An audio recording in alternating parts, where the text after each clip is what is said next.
दुनिया में एक युद्ध होगा, महायुद्ध होगा। युद्ध इसलिए भी होगा कि मे 25 किया। ये क्यों कहा? ग्रहों का एक समीकरण आ रहा है।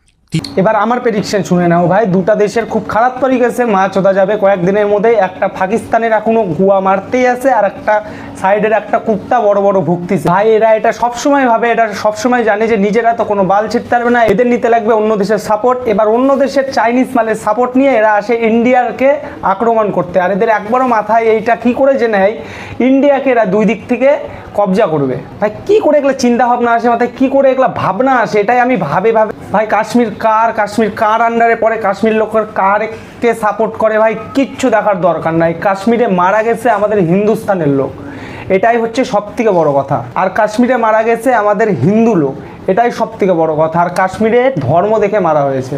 আর ভাই ইন্ডিয়া আতঙ্কবাদী থাকতো আমরা আগের থেকেই জানতাম, কিন্তু ভাই এই হিসাবে আতঙ্কবাদী থাকতো, এরকম মনের মধ্যে ক্ষোভ নিয়ে আতঙ্কবাদী থাকতো ভাই, এবার প্রথম জানা গেল। তাদের ধারণা, তাদের কথাবার্তা যে এই ঝামেলাটা হলো, এটা নাকি ইন্ডিয়ার সরকার জলজান্ত জানেও সব কিছু লাগাইছে, কারণ এত সিকিউরিটি থাকা সত্ত্বেও, এত সেফটি থাকা সত্ত্বেও তারা।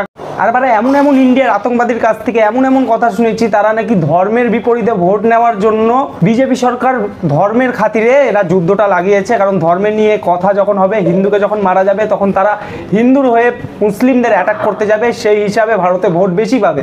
ভাই মূর্খচোদার কমই ভাই কোথাও নাই, সেটা হোক বাঙালে, সেটা হোক গোটা। এত চেকিং এর মাঝখানেও এত বড় বড় আর্মস নিয়ে ওরা আধা ঘন্টা 1 ঘন্টা ধরে সেখানে ব্রাশ ফায়ার করছে, এই জিনিসটা আমার কাছে মনে হয়েছে যে একটা পরিকল্পিত ঘটনা। মনে হয় রাজনৈতিক স্বার্থের চেয়ে এখন যার ব্যক্তিগত স্বার্থ মনে হইতেছে। পাকিস্তান মনে করে এটা আমার, ইন্ডিয়া মনে করে এটা। দেশে স্পেশালি আমি যদি ইন্ডিয়ার কথা বলি, ওখানে বিজেপির মতো উগ্র একটা যেখানে সরকার আছে, হ্যাঁ হিন্দুত্ববাদী সরকার, তারা অলওয়েজ হচ্ছে এটা পলিটিক্যাল কাজে ব্যবহার করে। পরিকল্পিত ঘটনা মনে হয় ইন্ডিয়ার কোন একটা রাজনৈতিক ইস্যু হতে পারে, যেটা কি কেন্দ্র করে এটা ঘটানো হয়েছে। এই মিশন সিন্দুর অপারেশনের একটাই কারণ, ভারতে আমাদের যেখানে হিন্দু ভাইদের তাদের ধর্ম শুনে মারা হয়েছে, ধর্মের জন্য তাদেরকে মরতে হয়েছে, তাদের স্ত্রীর তাদের ধর্মের জন্য মাথার সিঁদুর কেড়ে নেওয়া হয়েছে। এই সিঁদুর অপারেশনে তাদেরকে ধ্বংস হতে লাগবে, তাদেরকে মারা হবে। এই দেশে কেন, ওই দেশে কেন, গোটা ওয়ার্ল্ডের মধ্যে, গোটা পৃথিবীর মধ্যে কারোর অধিকার নাই ধর্ম শুনে মারার। এরা নিজেদের আইন হাতে তুলে নিয়ে ইন্ডিয়ার লোককে, ইন্ডিয়ার হিন্দু ধর্ম নাম শুনে তাদেরকে মারা হয়েছে। তার মানে এর পিছনে ভাই বহুত বড় পলিটিক্স আছে, এর পিছনে পাকিস্তান সরকারের বহুত বড় হাত আছে, কারণ তারা চায় ইন্ডিয়ার সাথে জাং করতে। কি ভাই আমি জীবনে এতদিন অবধি শুনি ধর্মের নাম শুনে ভাই কাউকে গুলি মারা হয়, কাউকে হত্যা করা হয়, ধর্ম নিয়ে পলিটিক্স করতে দেখেছি, ধর্ম নিয়ে মারপিট করতে দেখেছি। অন্য দেশে যে ধর্ম এই দেশে আসে ওই ধর্মের লোকদের মারা হচ্ছে। ভাই মেন কথা হচ্ছে পাকিস্তান ওয়ার করতে চায়, কিন্তু ওরা এদের সাথে ওয়ার যে করবে ভাই ইন্ডিয়া, এরা তো ওয়ারের লেভেলেই আসে না। এরা সব ভাইদের এক চিমটি অকাত নাই, যারা সব কিছুতে কমজোরি, না তাদের কাছে ভালো ওয়েপন আছে, না তাদের পাকিস্তানের ইকোনমি ভালো, না চাল পায়, না আটা পায়, না জলের জন্য চিল্লায়, তারা নাকি করবে ইন্ডিয়ার সাথে ওয়ার। আরে আতঙ্কবাদী চোদাগুলা নিজেদের দেশের ইকোনমিটা ভালো কর, তারপরে ভালো জিনিস কেন, তারপরে যুদ্ধ করতে হয়। কিন্তু না, এরা চাইনিজ মালের পুরগিতে, চাইনিজ মালের দমে। দেখো ভাই এমন জিনিস নিয়ে যুদ্ধ করতে আসছে, নিজের সৈনিকদেরই ভাই সুরক্ষা নয়, নিজের সৈনিকই ভাই অন্যকে মারতে যায় ভাই, মরে যাচ্ছে। চাইনিজ এগুলা মাল নিয়ে তো এবার ইন্ডিয়াকে ধমকি দিতে আসছে, ইন্ডিয়ার সাথে আবার ওয়ার করবে। এবার আবার এদের যুদ্ধ করার জিনিসেরই কোনো গ্যারান্টি নাই, এদের আর্মিরই কোনো গ্যারান্টি নাই, এদের যে দেশের কাছ থেকে জিনিস নাই সেই দেশের কোনো জিনিসেরই গ্যারান্টি নাই। তোদের ভাই এখন থেকে কোনো দেশের গ্যারান্টিও থাকবে কিনা ভাই সন্দেহ। ভালো লাগতেছে পাকিস্তানিরা, ভালো লাগতেছে দিন দুপুরে বোম পড়তেছে, দিন দুপুরে আত্মীয় মারা যাচ্ছে, দিন দুপুরে রিলেটিভ মারা যাচ্ছে, দিন দুপুরে কান্নার আওয়াজ বেরাচ্ছে, দিন দুপুরে কোথায় কখন কে মরবে কোনো গ্যারান্টি নাই, কখন কোথায় বোম পড়বে কোনো গ্যারান্টি নাই। ভালো লাগতেছে ইন্ডিয়ার গোয়াত খোঁচা দিয়ে। মেন কথা হচ্ছে পাকিস্তানি টেররিস্ট, পাকিস্তানি আতঙ্কবাদীর জন্য গোটা দেশ এখন মরবে।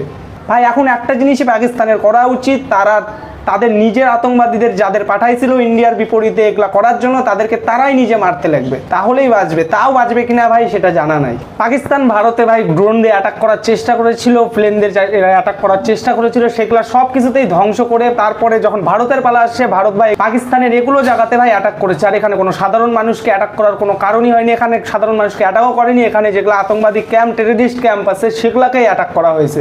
আর পাকিস্তানি ভারতের 15টা জায়গায় অ্যাটাক করার চেষ্টা করছিল, কিন্তু ভাই ভারতের ডিফেন্স সিস্টেম ভাই সব কটাকে ধ্বংস করে দিতে ভাই সক্ষম হয়েছে।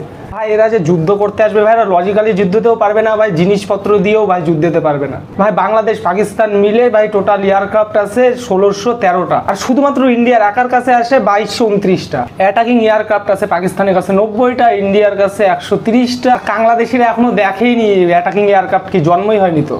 স্পেশাল মিশন এয়ারক্রাফট বাংলাদেশ আর পাকিস্তান মিলে আছে 31টা, ইন্ডিয়ার একার কাছে আছে 74। মিলিটারি হেলিকপ্টার বাংলাদেশ আর পাকিস্তান মিলে আছে 438, আর ইন্ডিয়ার একার কাছে আছে 900টা। এয়ারক্রাফট ক্যারিয়ার দুইটা দেশও এখনো চোখে দেখেনি, ইন্ডিয়ার কাছে 2টা আছে। ডাবল ফ্ল্যাট স্টিং বাংলাদেশ আর পাকিস্তান মিলে আছে 239টা, আর ইন্ডিয়ার একার কাছে আছে 293টা। ডিস্ট্রয়ার শিপ বাংলাদেশ আর পাকিস্তান এখনো চোখে দেখেনি। করভিটেস্ট বাংলাদেশ আর পাকিস্তান মিলে আছে 15টা, ইন্ডিয়ার একার কাছে আছে 18টা। আরো বহুত আছে ভাই, যেটা ইন্ডিয়ার বরাবরই করতে পারবে না ভাই। দুইটা দেশ মিলে মিলিটারির জিনিসের বরাবরই করতে পারবে না, কোনো যুদ্ধের জিনিসের বরাবরই করতে পারবে না। এর মধ্যে যেগুলা বললাম তার মধ্যে 80% জিনিসই চায়নার ভাই। কখন কোথায় ফাটে যাবে 50% জিনিস চলেই না। আর এরা দুজন মিলে নাকি ইন্ডিয়ার সাথে ওয়ার করতে আসবে। একটা দেশ তো বারা ওয়ার লাগাই দিয়ে ভাই পরে বলে যুদ্ধ নয় শান্তি চায়, ওয়ার লাগায় নিজেই হাগে ফেলে, আর তার বেটা মানে বাংলাদেশ হচ্ছে অনলাইনে ওয়ার চোদায়। এই বোকা চোদা দুটার কোনো দাম নাই, দুটাই আতঙ্কবাদী চোদা দেশ।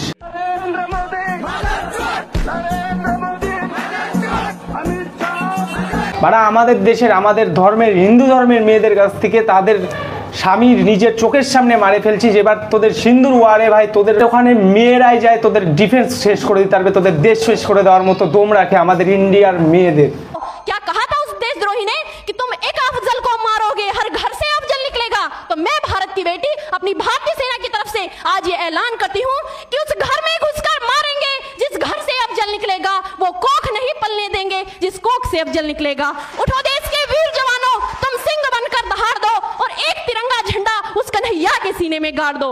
महोदय, अंत में अपनी वाणी को विराम। कर्नेल সোফিয়া কুরেশি, বীর কমান্ডার ভিয়ামিকা সিং। তখন কথা আসে দেশের উপর, তখন শুধু ছেলেরাই একাই যায় যে ওয়ার করবে ভাই, এরকম না। আমাদের দেশের মেয়েরাও ভাই কারোর থেকে কম যায় না।